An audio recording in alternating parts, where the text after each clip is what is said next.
Dripping in Black is dripping in black. Welcome to the Dripping in Black podcast, where we celebrate Black excellence throughout the Black diaspora. Here's your host, David V. Lewis. What's up, good people all across the world? This is the Dripping in Black podcast. I am your host, David V. Lewis. And per usual, we have another fantastic guest. Today's guest is Jasmine Noble. Jasmine, say hello to the world. Hello, world. How's it going?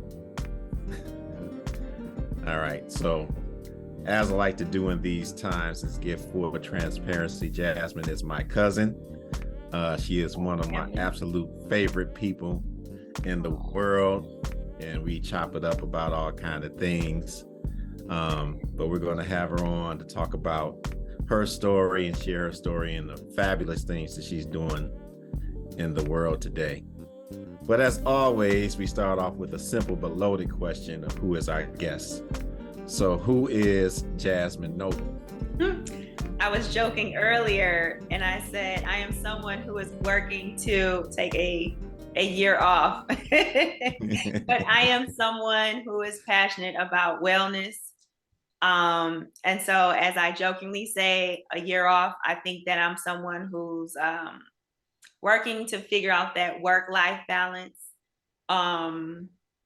the being there for people and also being there for myself. So I'm a person who's learning, evolving, while also teaching and supporting others in the same arena and area. Yeah, that sounds like a mental health therapist. Yeah, so we'll dive into those things, but let's talk a little bit about your upbringing. Like, where are you from? Tell the world where you're from and a little bit about that. Okay, cool. So I am from Romulus.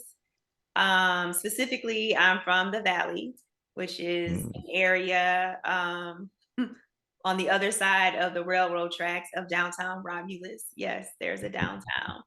I am the oldest of three, from a family where extended family is like immediate family. So David is my cousin from my maternal side.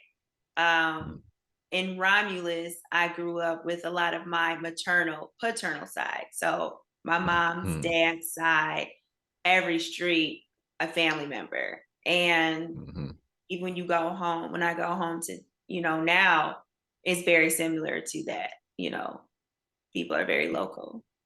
Yeah. What schools did you attend out there? There's an alternative high school. And there was no need for me to be at the alternative high school. So Romulus High School, RHS, Eagles. Went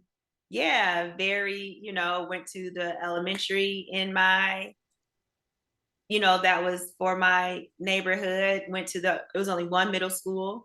Went to middle school, and that was 7th grade, 8th grade, and then high school, was 9th through 12th. Rode the bus until, friends started driving. I got my license a little later because I didn't pass the first driver's test.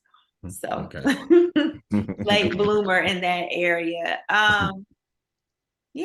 Went to Michigan State, went to Eastern, and then did my graduate program at Capella. Started out elementary teacher. Now I'm in the mental health field and also doing some other stuff with my nonprofit. Yeah. So we're going to get into a little bit of all of that. When you finished high school, was college already on your mind while you were finishing high school? Or was that something you decided later? No, absolutely. There wasn't even a question. It was after 9th through 12th, then you go to college. It was more so where are you going? And it wasn't something that was forced. It was just the most natural progression of me. I think because going to church was everything, I was part of a youth group, the Young People's Division, YPD, grew up AME, and I think that's something important to think about is Episcopal, but it's the African Methodist Episcopal Church. Yeah. So I think a lot of my root and community and Blackness and excellence stems from that exposure. Richard Allen, the founder of the AME Church. So a lot of those older than me, they went to HBCUs. And so they would come home for Christmas. It was just like, oh, okay, you go to school and then you graduate, you have an open house, and then you go to college, and then we see them when they come back for Christmas. It was just like, oh, okay, that's the pattern. That's just what it is. Yeah. So yeah, yep. that So was you it. went on off to state first? I went to state, yep, and then my senior year transferred to Eastern because their education program was way quicker. At Michigan State, you graduated, then you had to do a year internship. At Eastern, you only had to do a semester internship, and I knew that teaching was not going to be the only career that there was more. So when I think of college, I always just think Michigan State. That's where my friends are from. That's where, I was in the dorms, straight Brody, from Michigan State, what Brody is about. So yeah, college was definitely. I'm gonna do something I've never done on these things. I'm gonna ask Sean a question because I don't know if he knew that. So if you could respond in the chat, Sean, if you knew about The that wizard aspect of behind the wall. Yeah, because we all know Sean is a big Sparty, and and he's I known you didn't for know a that. while, but I don't know if he knew that. Yeah, He I don't know said if he knew Brody you was attended. the hood. I did not. Brody was love. Brody was love, but for sure, All right. So off to Michigan State. You go to Michigan State to become an elementary teacher, or do you figure that out? Does that draw you at some point while you're at Michigan State? I wanted to be a child psychologist, and freshman year, I am first semester in a course, and it's like intro to psychology, and there's this white guy, white hair, and he talked like this, and he was stressing about the id, the ego, and the super ego, and I was like, what? Like, it was just so like, what is going on? And I think I felt intimidated, and instead of really like diving into the challenge, I thought about, well, I really want to help children. And so if you think about it, and I'm happy with my decision because I end up, we'll talk about, my route, but I wanted to help children. And I figured every child goes to school. So I could be that teacher that is able to identify the young person that needs help. So it shifted from being the psychologist to me being more at the grassroots level.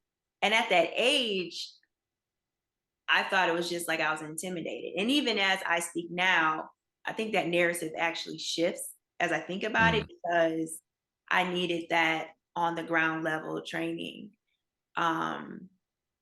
before pursuing other careers that deal more with, the social, emotional, and, how the brain works and how that plays into how we act. So you leave Michigan State, go to Eastern, graduate, and then do you go into an elementary classroom and teach? Immediately. So I was in line to get extra tickets for my graduation. While in line, someone behind me says, my school is hiring. We're talking. I go give her my resume. I graduated that Sunday. That Monday, I had an interview. I started teaching the Wednesday after graduation. Wow. Yeah, it was immediate. Thrown into the fire. What were those days like? Man, I walked into a classroom whose teacher left, and they were grieving that, and they were hurt. And he was a male teacher, and he was huge. And I remember seeing, like, I heard about him and how his classroom management, and they weren't feeling me. They, like, who is she? Coming in here. Mr. Such and such used to do this, Mr. Such and such used to do that. His muscle shake powder would be, in the closet. And so I'm like, who is this guy? And so I remember the children were just starting to gravitate towards me. I started, it was April, and so school is over by June. And so I think by that May or something, I'm finally getting them, you have the different levels of a group dynamic, and they're starting to gel. We're starting to gel. We already went through the storming part, so now it's the norming, and we're almost to the performing. And we had an outdoor event, and I saw like this guy at the end of the hallway, and he looked to be like 7 feet tall, and like children were like running towards him and like hanging off of his arms.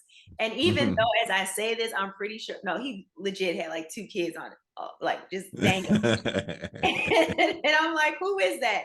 And they're like, that's Mr. Such and Such, the teacher that had left. And I'm feeling in his, ginormous shoes. And so he says hi, and I'm like, hey, because I'm like, at all. Like, I just got them to start listening to me. I'm like 22, 23. Go outside, it's some type of activity, and I'm trying to put the umbrella in the dirt. I can't get it. He offers to help. I'm like, okay, But then we ended up being really cool that next year because he came back. And we laughed about it. But yeah, I was hot. I kind of felt like a mother who was raising the children by herself, and it was like, oh, now your daddy want to come back, and forget about me. I'm in here struggling. He come back, you throw you up a little bit, then you go in your arms, and now you forget about me. And so, but yeah, we definitely would laugh about that. So that was, like graduated, went straight into teaching. The next year was better, me being able to start with them. And I saw one of my students at Robichaud, one year, who was my former student, my first full year of teaching. She was working with young people. Yeah, so it's just full circle. Yeah. So I want to jump in there. That's kind of where I was headed next, because you've served in a variety of roles in education. So talk about that matriculation from serving as an elementary school teacher into the various roles. Yeah. I think on social media, I joked and I said, I've been in someone's school since I was 4 years old. Up until now, every year, I've been in someone's school in a different capacity. So started out as an elementary teacher, then did junior high, then became a founding teacher at a community-based school in Detroit, and then ended up being response to intervention coordinator and instructor. Then finished my graduate's degree, and before I did some support with college readiness, and then became the mental health therapist on site at 2 different schools. That's kind of,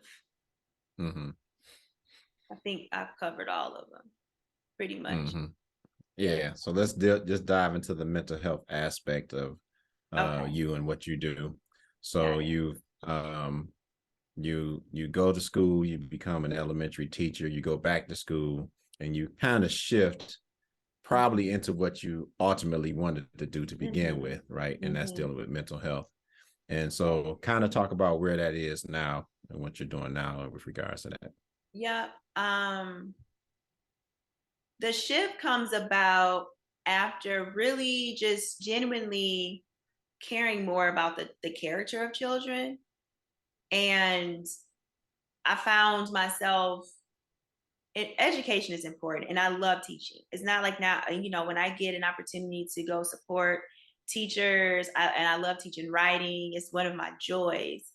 And it's like I would spend a lot of time on character development, and I was like, oh, we need to do this math lesson, but I really want to teach you all. And I'm seeing this issue and we really need to dive into this. And so it just worked out that the elementary school that I was the last teaching, where I was a founding teacher, the James and Grace Lee Boggs School, I ended up going back to that school as the mental health therapist. So those same children that I'm like, I was then able to, with fidelity and really doing it as my role, work with them on their social emotional learning. And so, yeah, I work there now still, while also have worked at Robichaud. Prior to COVID, I would, do some days at one school, some more days at another school. And that whole time, I've also been the founder of ComeUnity One Stop, which is a nonprofit organization founded in 2009, where we provide mental health support and other supportive services. And so it's all kind of gelling together and coming together pretty nicely, even when sometimes along the journey it felt really disconnected and pulled in different ways. I now kind of see how it's coming together and fitting under one umbrella in many ways. Yeah. So I want to get into the ComeUnity One Stop, but I want to talk a little bit more about this shift. So, you're in the classroom, in the classroom, the paramount thing really is educating the child, right? And whatever we deem, or the state has deemed as education. Right, for sure. Right. That's primarily the role of the teacher. But what I'm hearing you say is you had more of a personal pull to addressing the other needs that the child has as a priority more than that. So you get the opportunity, and I think it's a wow moment that you get the opportunity to serve at the same school that you taught at, and then serve in a capacity that you really desired. So how did that feel to deal with those kids on that level?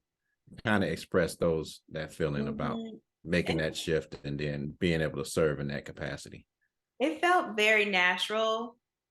It also felt, after having gone through the graduate program and did, my residency at a inpatient facility, that I really had the skill set to even do more and support them even more. I did have to establish some boundaries, because as a mental health therapist, there are laws and ethics that do not apply to, a teacher, Miss Jasmine. So kids had my number, and it's like, call whenever. But as a therapist, if it's like I had some kind of like mental health emergencies, and so like I need to have the recording that says, if this is a medical emergency, hang up and call 911 and or go to your closest hospital. This phone call will be returned within 24 and 48 hours. So it's like establishing some boundaries. Also, figuring out, the confidentiality piece, where before, as a teacher, I would be in communication with parents all the time. Now as a therapist, so it's still in communication with parents, but also knowing the rights that, those getting counseling have for confidentiality, unless it breaks certain certain areas, and it's a breach of confidentiality. So I think that me establishing boundaries, because in many ways people still just see me as Miss Jasmine. Mm-hmm. And it gets better every year, because I think 2 years into the game, I was like, oh, okay, I need to really make this boundary very, very clear and defined, especially when it comes to communication with me. Yeah. So I want to dig into that a little bit too. So I'm gonna ask it this way. Okay. So how long have you been doing the mental health work now? 7 years. Mm-hmm. 6 years. Okay. 6 years. Yeah. All right. So Jasmine Noble, 6 years into the mental health work, really with a passion to do this type of work since a child, right? Or since early on into your adulthood, young adulthood. And so what's some advice you would give to the young Jasmine who's thinking about getting into this field based on the experience you have now? 6 years ago, or back when I was at Michigan State, a freshman? Whenever you got the inkling to even think about going into the field. Okay. Go back to that, Jasmine. Yeah. Got it. I would tell young Jasmine, you're right on point. Like, that's exactly what you're supposed to be doing. Mm-hmm. Yeah. Like that is your purpose. One of the things that I believe I'm purposed here on earth to do is to support people, to try to help those who are hopeless to find their hope. And again, I'm not giving it to them. It's more helping them to see it, to tap into it. Yeah, I mean, so much, everything stems from our thoughts. Even for myself, it's helped me in the ways that, I mean, sometimes, when we talk or whatever else, like I was feeling this way for this amount of hours, and then I started doing this, but what we think is a triangle. What we think leads to how we feel, and how we feel leads to what we're going to do. Thoughts, feelings, actions, which then lead to thoughts, feelings, I mean, it's going to connect. I mean, just like when you watch a scary movie, when I watch a scary movie, we jump. Well, why do we jump? We know it's fake. We know it's not real. We might even saw a preview about it. It's because fight, flight, freeze. Now, now there's fawn added. That's what your body goes into. Our brains are not sophisticated enough to know false fear and real fear. False evidence appearing real. Your body's gonna respond to it. And so being able to slow our reaction down to things, breathing, getting out fight or flight, allows us to be more stable, more regulated. Now we can make choices that we would have made before being afraid of something. And so it's that piece that I can give to children now, and not just children, but people I talk to, adults. That knowledge, that knowledge about, we are what we think. Like, seriously, it's all about our thoughts and what we tell ourselves. Yeah. The older Jasmine now, still talking to the younger Jasmine. Any advice about things that you would give Jasmine, maybe perhaps make the transition a little smoother, or arrive at certain understandings a little faster, or you just good with how it evolved? The transition was smooth. I think that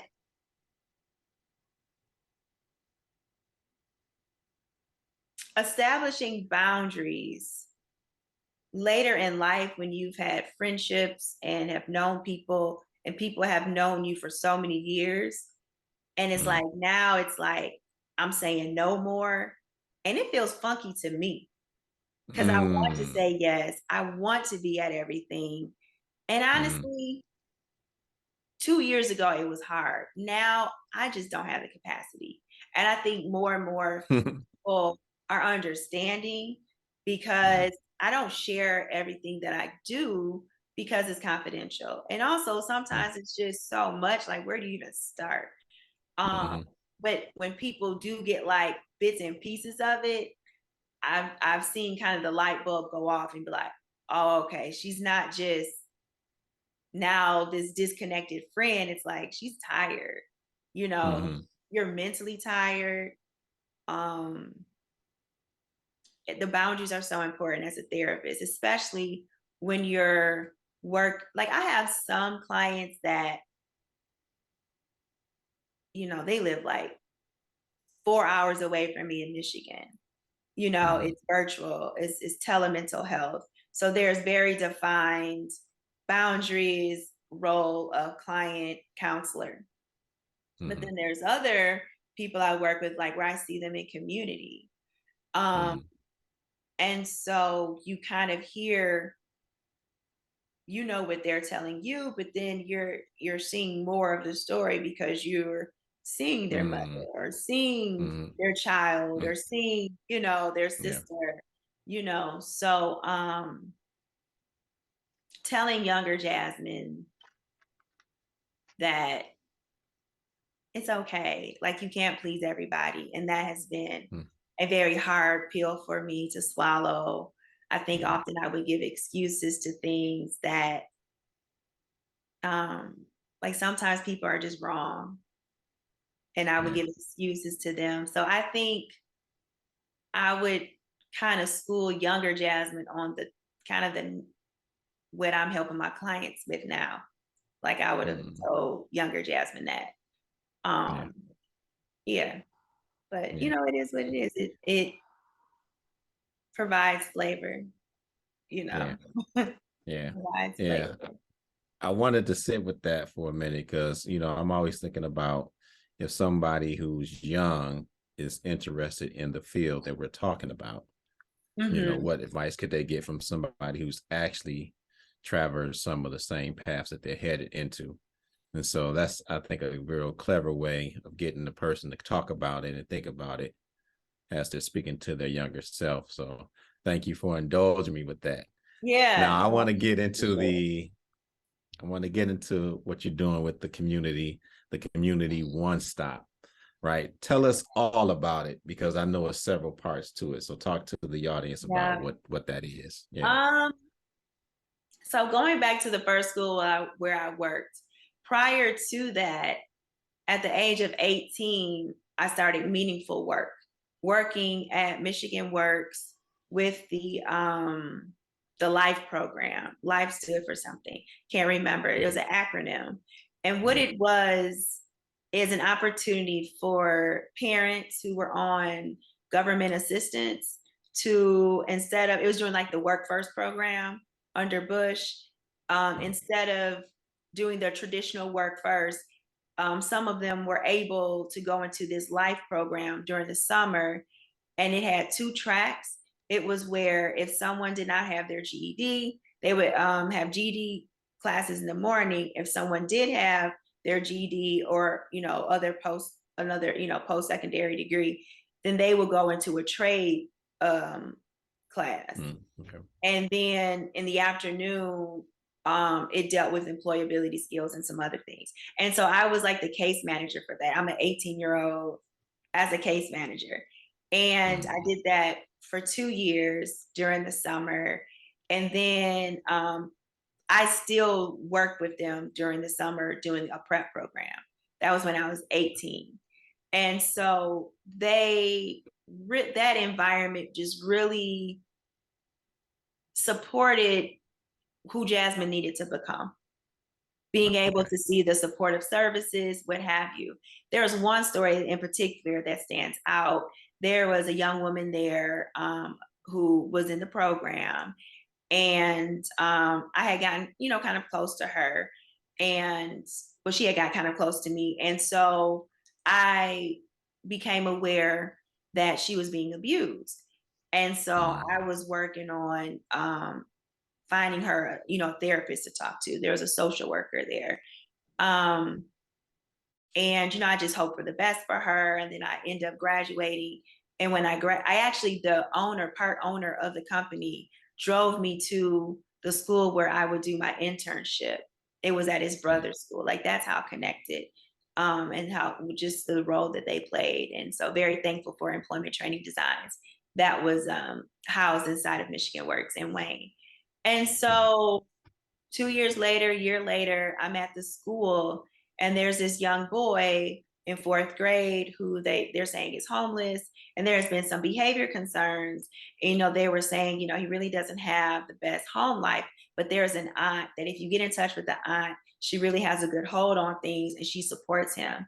And so I heard the aunt was coming to school, and down the hallway, the same hallway where, the former teacher was all big walking up, I see this lady, and as she continues to walk, that's the woman that was being abused earlier. She was the aunt that was supportive for this 4th grader. Wow. And I was like, and they don't know. And that right there became like the foundation for why I wanted to provide a space for people to go to for supportive services. And so that's where ComeUnity One Stop, the birth of that happens, the name comes, fast forward, 2009, and partnered, have done different mentoring it forward programs. We took a group of kids to Selma, Alabama, for the when it was the Voting Rights Act ceremony in 2015. It has just opened the doors to so many different things. And now I'm part of a group that we are doing land development, and ComeUnity One Stop has purchased several different parcels of land with other nonprofits have also bought parcels of land. And together, collectively, we're a group called Freedom Dreams, and we are en route to creating an ecovillage and community land trust. So yeah, it's so much, and I feel like I'm like everywhere, but it's all like interconnected. Yeah, that's why I was late to this podcast, because I was at a meeting on the land. And I was like, I double booked. Double booked. So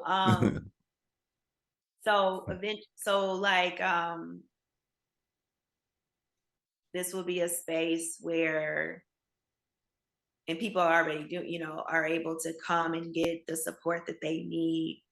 Because sometimes you just don't know where to go.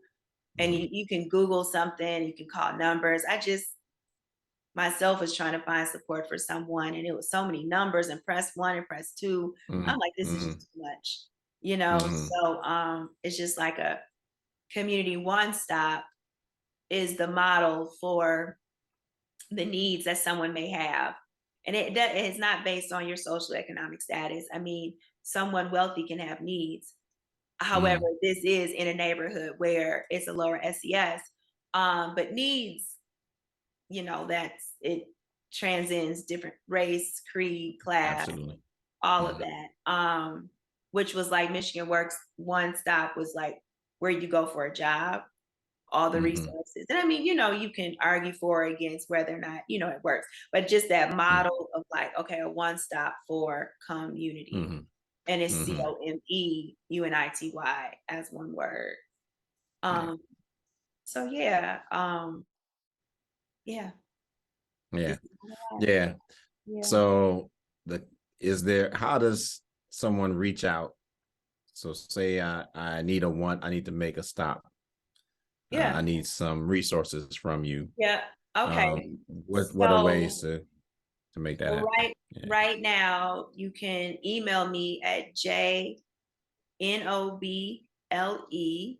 So first initial, last name at ComeUnity ComeUnity.stop.org. And we can go from there. In about 1 year, we should be breaking ground for the actual brick and mortar of Community One Stop. So it'll be, as easy as coming in the door and, and saying, this is, the support I need. But definitely wanting it to be a place where people feel welcomed and they come inside, and the interconnectedness, the connecting with people during a time where there's a lot of technology. It in some ways is beneficial, in other ways is very harmful. Like, we need that one-on-one connection. Yeah. We definitely do. Yeah. I think the last thing regarding this is kind of break down the eco word that you use. It's the eco what? Ecovillage. Well, so an ecovillage is like, you think about an ecosystem, it's where the interconnectedness, the sustainability. So let's break that down to actual examples. So it will be like, right now, there's a carriage house where young people are learning carpentry. Those young people are learning carpentry, and they hand raised a meeting house back in March, like literally hand raised, and now it's a building, right? So it's teaching them the foundation. Well, first started with benches. The foundation is how to create. And that also just does something for your psyche, like the dopamine, starts flowing when you create something, like, absolutely. Yeah. And so that's happening with Community One Stop. Is connected to Freedom Dreams, and Freedom Dreams is doing the carriage house and teaching people woodwork. We're also talking about having community Wi-Fi. Right now, we have raised garden beds for people to grow their food. Universal design, so it's including of all people. The raised bed is intentionally raised so someone who it's hard for them to bend over to get down in the ground, or someone who may be in a wheelchair, still has access to growing food for themselves. So it's being sustainable. It's having different resources there. It's creating places for play, creating safe places for gathering. So it's really just how everyone is interconnected. And so being very intentional about what's being built there and how it serves, the community. Yesterday, I had a wellness brunch on the land. And so, we had some community members and some also, some friends and family of mine all together. And we just, talked about wellness, and we went out in the land and we did some journaling. And we had Sean, Kim's husband, Sean, his aunt is a social worker. And so she helped facilitate the wellness brunch so that I could take part in it and not, have to facilitate. And Gwen did an excellent job, and we collaborated together, and looking to do that some more. We were blowing bubbles to kind of like practice breathing, but also just like letting go of past work, and all of this sounds beautiful, but it's hard work. It's like, I'm a therapist, and I know it's hard work, because when we're in our head, we're in our head. Yeah. It's hard and meaningful work. So I'm gonna ask you to go a little bit into your head some more. Okay. And talk about 10 years from now, if everything goes as planned, what do you see in this Eco Village? What's going on? How is it popping off? Okay, so I see a barbershop where people are coming in and getting their lineup, while also going to that what we had in the community. A lot of it is going back to what we had in communities before, right? Before desegregation. If you're just talking about our race, you had those who are well-to-do and also those who weren't as well-to-do, all in one community. So it was, you went to the grocer with your community members, you went to church with your community members, school, it was that. And so I see a barber shop where, people are getting their hair cut and there's like good conversation happening. I see outside of that a green space where people are playing chess. We keep walking. I see someone outside in their garden, which is, at their home that they help design. We keep going. I see somebody with a little gadget that they made from the maker space, keep going. I see some kids playing on a stage because they created some type of play, keep going. I see, people playing basketball. Keep going. I see someone going into an office building where it has like a medical clinic. And, on the other side, there's a dance studio, and on the other side, there's a music studio. It's really, there was a story I would read my children when I was a teacher. It was called Rocks of Boxing.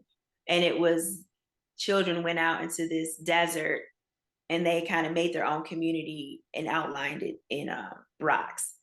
And so I always had that kind of like that vision. Wow. So it was just different moments in my life where it just all lines up. Yeah. Like this part. Yeah. Other parts is like, what's going on? But this part, it lines up.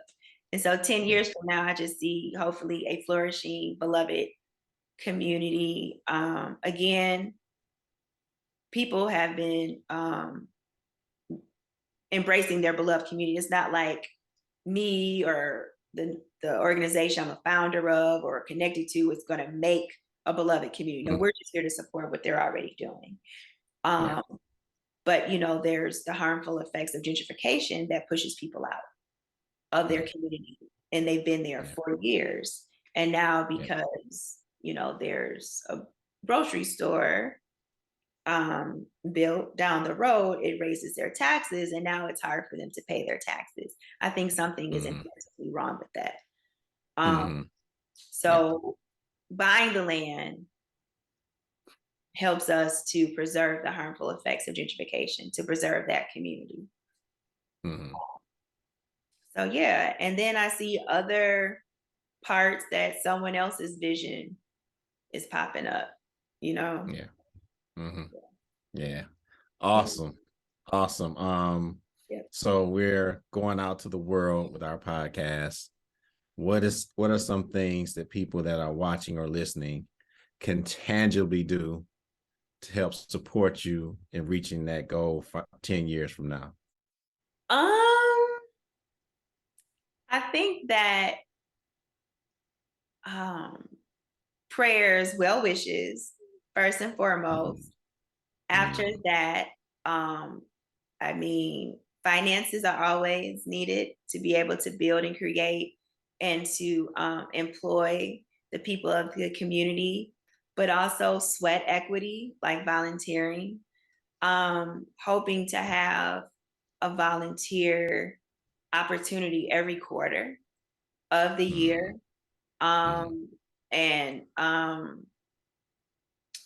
So I think one thing I need to do is have more updates on my website so people can see how they can get involved.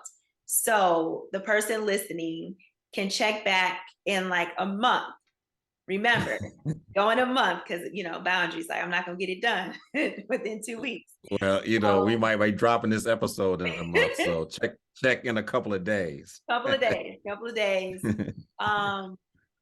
Where there's going to be like a spot where on the website, it'll show like some things coming up and ways to get involved or just be in the know. And so that website is, www.ComeUnityOneStop.org. Yeah. Excellent. You got to it. That's what I was going to ask you, was how do people actually jump in and do those things? And so they just go to the website and be able to connect with you from there. And if it's not there, give me grace. I had to have a so just email. If it's not there, that's going to say, so email, is it the same email? Yep, same email, and I respond to that very quickly, or somebody else will respond.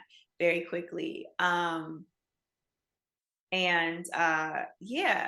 That's one of the things is as we expand, is creating opportunities for volunteers, but that takes another level of organizing. And right now it's I'm balancing my time, and I also You am may working need on somebody to delegating. step into that void. Yeah, yeah, There's for people out there sure. that do that kind of thing well. And Yeah, so, if you're interested, what's the yeah. email? JNOBLE at ComeUnityOneStop.org. Yes, delegation is important. You can't do it all yourself. You'll get burnt out. Yeah. Yeah, get in on this at the groundwork of it, because it's going to be dynamic. It's going to be life-changing. It's going to be sustainable. And it's going to be just all in all a wonderful legacy that'll be left behind, and a lot for people to build from in the future. So I'm so excited about what you're doing, and the person that you are. You're the right person for the job. I know you're juggling a lot of things. Like you started off saying, you need some time. Take that time. Yes. Rejuvenate. Do what you need to do, because we need you at your maximum. But we must get to what we call the most challenging question of our Okay. podcast. Are you ready? I guess. Mm-hmm. Have you ever graced the cover of a magazine? No. Nope. Really? Magazine? No. Yeah. You say it so matter-of-factly. Yeah, no. I mean, I've been in a newspaper, but not Mm-hmm. a magazine. Mm-hmm. It's not even been a sniff on the opportunity of it, or nobody's ever No, never made approached it you. to that. Girl, you need to be modeling, girl. You need No, no. Never made it to Jet or Ebony. Mhm. Yeah. All right. Well, we aim to Only where please this here is at Dripping in known. Black. And so one of the things that we do for each and every one of our guests is place them on the Dripping in Black magazine cover. So Oh, okay. S Squared Sean Smith is going to show you your Dripping in Black magazine cover. Oh, got it. That is nice. Yep, Oh, that thank is you. a parting gift Thank you that so we will much. laminate and send out to you. And I want you to remember that we will always be your Yeah. first magazine cover. I see many, many more in your future, but we got the first slot. They can never change Hey, that. that's what's up. Thank you, Sean. I'm sorry for being late. Okay. Yep. Nobody knows you're late until you tell them on this podcast. We're Yeah, not live. that is true. I feel guilty. So I feel guilty. Yeah. So before we get out of here, any shout outs you want to give before we close this thing out? Yeah, I'm going to give a shout out to a couple of the places that I've shared. The James and Grace Lee Boggs School, Freedom Dreams. That's another place where people can go to know what is happening with the Eco Village. That's freedomdreams.org. The email address is Freedom Dreams. Yeah, www.freedomdreams@gmail.com. So that's another place to find information. Shout out to our family.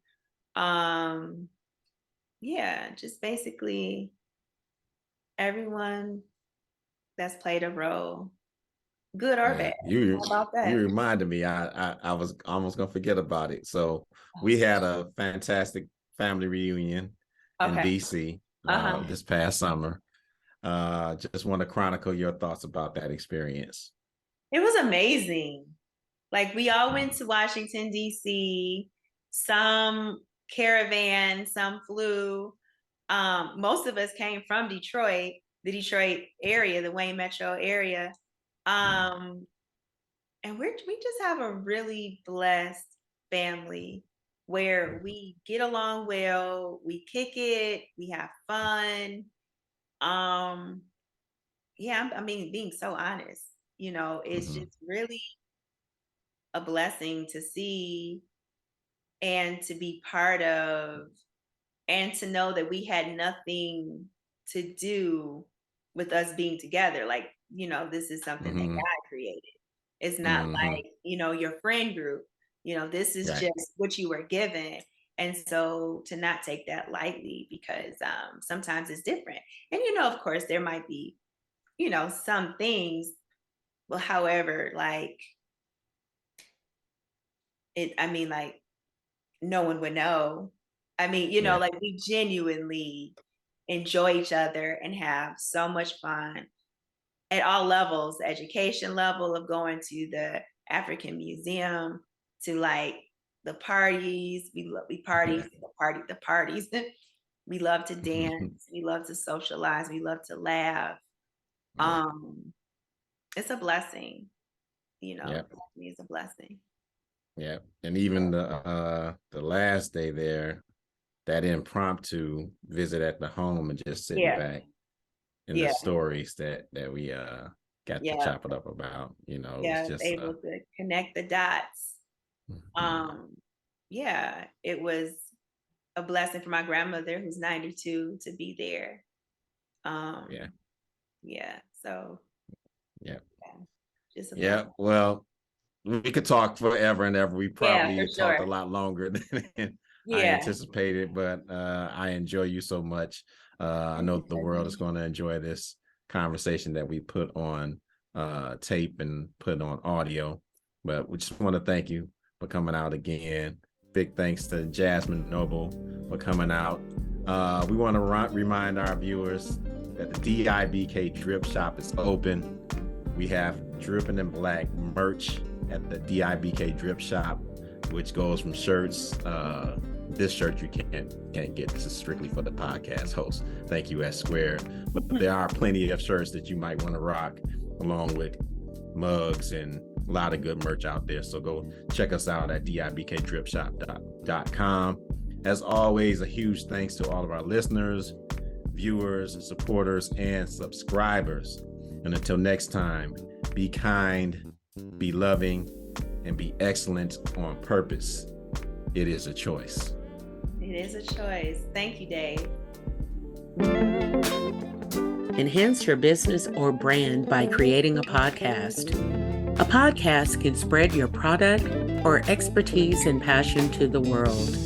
A few benefits of podcasting are it builds a personal connection, increased traffic generation, and builds more brand authority. Dripping in Black Productions is equipped to manifest your vision to a viable tool for your business or brand. Anything from creating a sizzle reel or a full video audio production of your podcast, big or small, Dripping in Black Productions can support your needs. Contact us at www.dibkproductions.com for a free initial consultation. Synthesize thoughts and create masterpieces is the mantra of Dripping in Black Productions. And we don't stop.